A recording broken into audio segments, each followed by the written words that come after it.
Buffet ప్లేట్స్కు సంబంధించిన raw material షీట్లు స్వయంగా మా ఫ్యాక్టరీలోనే తయారవుతాయని మీకు అందరికీ తెలియజేస్తున్నాను. ఎవరైతే పేపర్ ప్లేట్కు సంబంధించిన కొత్త మిషన్లు మా దగ్గర కొంటారో వారికి మాత్రమే రా మెటీరియల్ సదుపాయం కలదని మీకు అందరికీ తెలియజేస్తున్నాను. మా దగ్గర 2 రకాల బఫే ప్లేట్ రా మెటీరియల్ షీట్లు అందుబాటులో కలవు. 12 ఇంచులు గల బఫే ప్లేట్కి 13x13 గల రా మెటీరియల్ షీట్ అందుబాటులో కలదు. 13 గల ప్లేటు తయారైన ప్లేట్కి 14x14 రా మెటీరియల్ షీటు అందుబాటులో కలవు.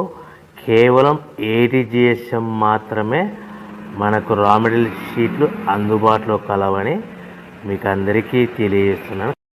ముఖ్య గమనిక: పేపర్ ప్లేట్ బిజినెస్ ప్రారంభించడానికి కావలసిన మిషను, ముడిసరుకు, రా మెటీరియల్ కొనుక్కొని తయారు చేసిన పేపర్ ప్లేట్స్ మీ ఊరిలో సొంతంగా అమ్ముకోవాలి.